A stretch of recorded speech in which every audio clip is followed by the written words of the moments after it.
الحمد لله وكفى وصلاة الله وسلامه على رسوله المصطفى وعلى آله وصحابته ومن تبعهم بإحسان إلى يوم الدين. أما بعد، أيها الأحبة في الله تبارك وتعالى أمدا كفر ديالي خاصة رجع صلاة الجمعة. الله هو إن أمري وحليه هي مؤمنين تيو هذه مالنت الجمعة الآدامه وآذانك خطيبك مركو منبر كفوله آذانك أسوأ آذانك كهرية ولو يقان آذان عثمان ووقت النبي أنشرين صلى الله عليه وسلم لكن أسوكر لي الخليفة الراشد عثمان بن عفان حاجتي مدراد أنه أكر لي كاس لقموضة إذا نودي للصلاة من يوم الجمعة لكن وحا لقوضة آذانك marka imaamku uu minbarka fuulo la aadaamayo oo kii nabiga ogaa sallallahu alayhi wa alihi wa sallam aadaankaasi markuu dhaco Allah wuxuu yiri tabaaraka wa taala waxaad u degdegtaan dhikriga Ilaahay xaqiisa waa masjidka salaadii jumcada khudbada dhageysigeeda khayraadka u degdega wadarul bay'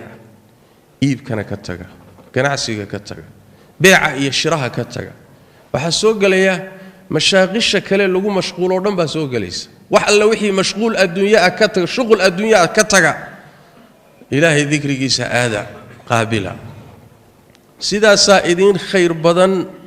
hadaad ogtihiin adduunyaa aakhiraba maslaxadiinu saasi ku jirtaa sida daraadeed bay culimada muslimiintu in badan waxay ku tageen xilliga aadaanka jumcadu dhaco إلى صلاة الجمعة لقى تكذو أول دميو وحي بيع يشراء يوحكي إيبسية دعاه إنه حرايه وحنا لقى قادنا يا وذروا البيع نهي صيغة أمر ككوي ميت بلقى فايدة سنية جمعة دي إنه نمانو ومالي وين وعيد أسبوعه ومالي لوغو تلقالي إن المسلمين تسوقوا يمادان مساجده كارهان رجل لوغو واجبية دومرك واجبكم معه مركز تو الروح مالين تجمع هذا الصهر مرنا ويفضل بدن تهي وأوضتك كالصهر ريو روح بالروح كالصهر ريو كفد بدنيه سيد النبي صلى الله عليه وسلم حديث زكوت المامي إلى مرك إمامك ومنبر كفوله صوغ لمساجد كملائكته أي وراقه قريسي قرالك يدواوين تا إلا بيس sidaas daraadeed kullama aad soo hormartay way ka fadli badanto way ka fiicantahay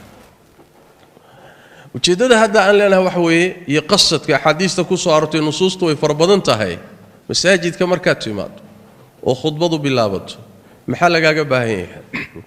si aad uga faa'iideysato dad waxa jira khudbadii fadhiya masaajidkii fadhiya haddana maca dalika ajir la'aan ay ku dhacayso khasaaraya dad waxaa jira laga yaabo bedelkay ajir la tagi lahayn inay dambi la tagaan dadna wax weyn iyo khayr badan bay la gadoomayaan sidaas daraadeed ba laga maarmaan tahay markaad masaajid ka timaado khudbada dhageysigeeda inaad ilaaliso aadaabta iyo shuruuda aad ajirka ku helayso wanaagana aad ku xambaarsanayso dambina aad kaga badbaadayso nabigeenu salawaatu rabbi wa salaamu alayhi isagoo arintaas tilmaamaya ama sharxaya ayuu wuxuu yiri nabigu sallallahu alayhi wasallam khudbada waxa yimaada oo soo xaadira saddex ruux buu nabigu sallallahu alayhi wasallam saddex nooc oo dadka kamid mid wuu yimaada khudbadii waa jooga waa fadhiya laakiin wuxuu galayaa laqwi waxaan munaasib ahayn buu ku mashquulayaa wuxuu ku mashquulayaa inuu farihiisa ku ciyaaro wuxuu ku mashquulayaa inuu tusbax rogo wuxuu ku mashquulayaa inuu mobilka laga yaabo mobilka dadka qaar kood iyo internetka inuu kuba jiraba khudbadiina waa socotaa badkalu ku jira waxa laga yaabaa inuu midka la fadhiyaba la sheekaysanayo ku mashquulsan yahay waxaan meesha ka socdo waxaan ahayn buu ku mashquulsan yahay kaas nabigu wuxuu yiri salawaatu rabbi wa salaamu alayhi meesha yimid ee khudbada ka mashquulay ee waxyaalo kale ku mashquulsani wuxuu rasuulku sallallahu alayhi wasallam dheeftiisa iyo wuxuu meesha ka helay waa laqwigu sameeyay waa waxa uu sameeyay waxaan ahayn heli maayo waa khasaare marka maxaad meesha u fadhiday maxaad waqtiga u soo lumisay maxaad u fadhidaa soo inaad ajir hesho ma aha soo in miisaanka xasanaadkaaga wax ku kordhaan ma aha soo inaad ilaahay agtiisa khayr iyo wanaag ka gaadha ma aha ilaa wax kale maada u imaanin sidaas daraadeed waa inaad wax kasta oo khudbada ka mashquulinaya aad ka fogaato nabigeenu sallallahu alayhi wa alihi wasallam wuxuu yiri ruuxi qururuxa iyo dhagaxa hortiisa yaala ku mashquulay laqwi buu leeyimid xadiid kale nabigu wuxuu leeyahay sallallahu alayhi wasallam ruuxi midka garab fadhiya hadlaya aamus ku yiraahda laqwi buu leeyimid hatta midka ku ag fadhiya xumaanta sameynaya daaha dhihin laana hawl kale aad ku mashquulsan tahay wax kale inaad gasho maaha laqwi ha gelin khudbadaada jumcadaada ajirkeediyo thawaabkeeda yuusan wax gaadhin ilaasho ruux waa ruuxa qayb taasoo wax kale ku mashquulayaan ajir la'aan bay tagayaan laqwiga iyo waxa xunay sameeyeen bay kaliya ka helayaan wax kale ka heli maayaan saasuu nabigu yiri sallallahu alayhi wa alihi wasallam qaybta labaad iyo sinfiga labaad ee nabigu sheegay sallallahu alayhi wasallam waa ruux yimid jumcada soo fadhiistay laakiin ku mashquulay waxaan khudbadii ahayn uu iska ducaysanayaa dhikri kale ku mashquulsan yahay quraan buu haduu doono iska akhrisanayaa hawla kale ku jira waa khayraad kale ku jira nabigu wuxuu sallallahu alayhi wasallam waa ruux ducaystay haduu doonana ilaahay wuu siin haduu doonana wuu diidi يعني ماشي وحي بيش لو يمين ما حلقا هوشي سينا ما حلي والبهول بيلاده حلي واحد شراء عن قرآن كلا آخرين حلي واحد شراء عن ذكري كلا لقو مشغولين حلي واحد شراء عن دعاء لقو مشغولين حلي والبهول لي ذكري سخاسك وحي سخاسك سي حلي واحد الله قلت لك لي دقيسك خطبة قرآن أخرس لقو متلقلين ذكري كلا لقو متلقلين دعاء لقو متلقلين وأن رد عيسى إلهي ودو دونا ووسين هدو دونا ووديدي لكن خطبتي يهوش هذه وحي لو يمديو جمعة يهوش هذه كما تشرو روح الصدحات نبي وحوري صلوات ربي والسلام عليه والروح يمت خطبتي بصو حاضر جمعة بوي هاي مدى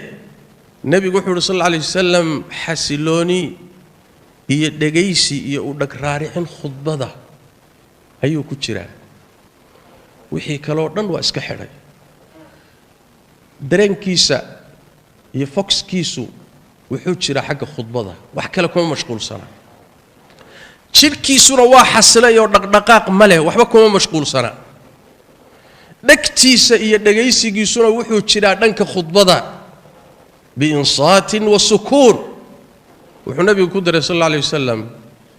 markuu iimaanayayna aan dadka ka tiltilaabsanin dadkii ka soo horeeyay aan ka tiltilaabsanin meeshii u banaanayd uu soo gaaray buu fadhiistay dadka muusan ka tilaabsanin mana dhibin axad dadkii muslimiinta ahaana aan dhibaato u geysanin af iyo adin toona aan dhibin wax dhibaato laga lama kulmin khudbadii haday bilaabatayna iyadii buu ku mashquulay wixii kale oo dhanna waa iska xidhay kaan nabigu wuxuu sallallahu alayhi wasallam fa huwa kafaaratun lahu إلى الجمعة التي تليها ذنب الداف بي أطهي وذنوبتي سا إلهي كرافيا إلى جمعة صوصعة لك قالوا ولي النبي صلى الله عليه وسلم سدح بريء الزيادة أنا والله قدر إياها أجر سيادة يدنب داف سيادة وتبن بريء الله سينا إياها والنبي صلى الله عليه وسلم حي لي الله باوحو يري من جاء بالحسنة فله 10 أمثالها قرآن كريم كا روحي عمل وناكسن لي ماذا هل حسن روحي لي ماذا طبعا الله كذبوا إلهي سينيا مركز جمعة دي هذا سيسانية أتكت سفي عن أتكت شروط هذا إلى لسي خطبة دي دقيستي وحلقوا سينيا تمن بريو صوصعة الدم بداف كودي درجات آخر لقوا سينيا ماشي أصلوا كلا بحي مركز marka waxaad iska ilaalinay hadaad khudbada timaado haday khudbadu bilaabato sax khudbadu intay socoto waa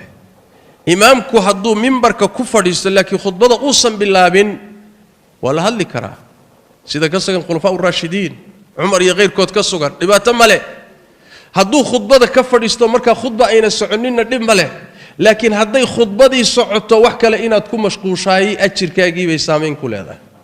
ويراد marka iska ilaaliso dadka muslimiinta inaad dhibtana iska ilaali maxay leeyahay adiyatul mu'min xilliyo badanna waa ka hadalay ruuxa mu'minka dhibidiisu waa dambi aad u weyn saas daradeed baa nabigeenu sallallahu alayhi wa alihi wasallam wuxuu arkay asagoo khudbada u taagan baa nin soo galay markaasuu wuxuu bilaabay inuu dadka ka soo tiltilaabsado horay soo aado nabigu sallallahu alayhi wasallam isagoo khudbadii wadu wuxuu ku yiri fadhiiso war fadhiiso waad soo dib dhacday dadkana waad dhibaysaa ka fadhiiso dadka sababtu wax weeye dadka in la dhiba ma ah waxa la mid ah dadka isla fadhiya oo boos la fadhiisan karo uusan dhexdooda oolin inaad intaad kala riixdo boos riixato iyadana maya labaha kala geynin dadkana ha dhibin ha ka tiltilaabsanin dhibaatayaan lagaala kulmin ajirkaaga ilaaliyo khudbadu markay dhibaato bilaabatana si saaniya u dhageyso waxa kale oo dhan iska xid ayada ku mashquul sida markaad samayso ajir buuxaad la tagi dambi dhaaf buuxaad la tagi darajaad baad la tagi hadii kale waad khasaaraysaa waa arimo laga maarmaan oo ah laana sacyigeena iyo dadaalkeena ee masaajidka ku nimidi muslimiin bayna khayr doon baynuna waxa meesha ina keenay shaqadii soo xidhay ganacsiga aan uga nimid guriyihii aan uga nimid ajir baan raadinayna ما بلاش ما يناوي إيمانا أجر كينو أني مثل إنه كحصلين لهينا وقاب كاس النبي جل صلوات ربي والسلام عليه إنه شرح النصوص تنا كتبه سيدس درادد فإذا كلتك خطبة الجمعة وحال لو قلت لك علي إن لو قد ويو مسلمين تقضايات كودي أرمه هذا جارهان حالات دا مركه تاجن وحي أبهيهن إن لقلها الله آخر هذا الدون كودا إن إله اللي جوانيو وصحيح marka jumcadaasi aad sahay qaadato wacdiga qaadato ila jumcada soo socotay ku anfici hadana jumcada soo socoto sahay kala lagu siinaya hadad marka sahay qaadan weydood wax kale ku mashquushay macna waad khasaarsanta sidaas daraadeed